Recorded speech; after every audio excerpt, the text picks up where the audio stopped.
Karag, welcome back to my vlog. Sa magandang umaga sa inyong lahat mula dito sa Lasak City. Nako, na late ako kasi sobrang traffic ngayon sa Himpapawid. Galing akong Thailand, kalalapag lang ng airplane na sinakyan ko dito sa Lasak City. Kaya ayun, kita nyo naman sa ating menopausal distraction look. Colorful, of course, Thailand tayo galing, makichismis tayo sa kanilang preliminary competition sa Miss Universe Thailand 2024.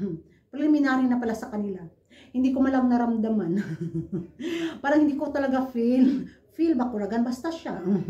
Na may ano pa sila ngayon, may pa-contest sa Miss Universe Thailand 2020. Iba yung feelings noong sa kasagsagan nilang Manding, nilang Ay Kanyalak, nila First Wang, nila Maring Vena, ni Aling Tunyang, di ba? Parang ni Angeli Skemet, tayo pa lang, Angeli Scott Kemes Thailand, di ba? Iba yung feelings na gigil ka na bilang mga Pinoy din, nakatutok din tayo at todo support din tayo sa kanila mga kandidatang lumalaban sa corona sa Miss Universe Thailand pageant. Pero sa taon na to mga karag-karag dead ball, hindi mo siya ramdam talaga. Siguro dahil sa mga kandidatang lumalaban ngayon na wala masyadong malakas na masasabi nating, ay eto, panalo to. Isa lang talaga yung malakas nilang frontrunner na walang ano ba, si upal-upal lang talaga.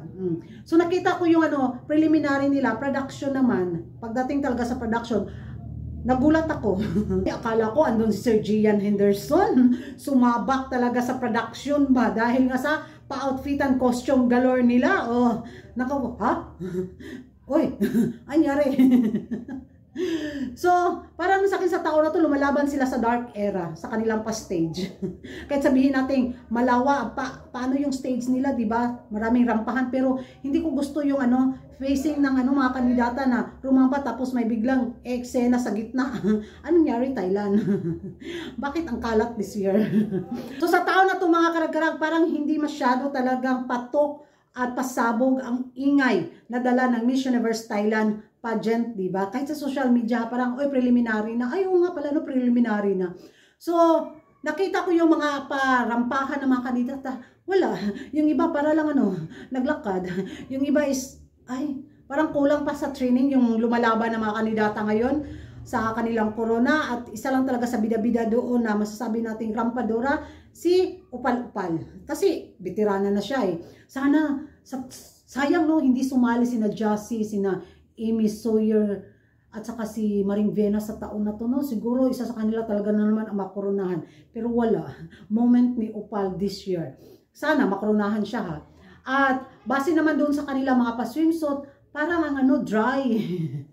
Yun yung napapansin. Hindi sa pagbabash to at pangahanas siya, pero yun yung sa sariling opinion ko lang. At doon naman sa kanilang pa-evening gown, wala naman unique. Pare-pareho lang yung design, pare-pareho yung tabas. Mostly ganon, yung Tunyang version, yung nakikita ko mga karag-karag, pati sa mga pa-make-upan ng mga kandidata. Ano pa, puro to, Antonia, inspired to mga ano. Namalayan nyo? Yun yung napansin ko. Isa lang talaga yung agaw eksena sa akin, sa kanilang pa-evening gown, walang iba kundi yung inspired gown mula kay MMD. Na kung saan, ay, ayun, todo posing siya, oy,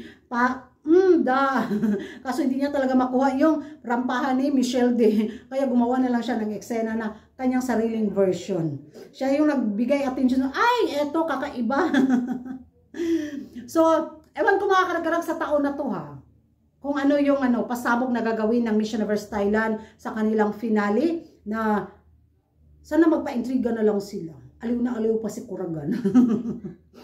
Abang na lang ako sa mga pachismis. Yan ang mga karag-karag, ano yung magiging reaction nyo sa preliminary competition sa Miss Universe Thailand 2024. Sino ang angat?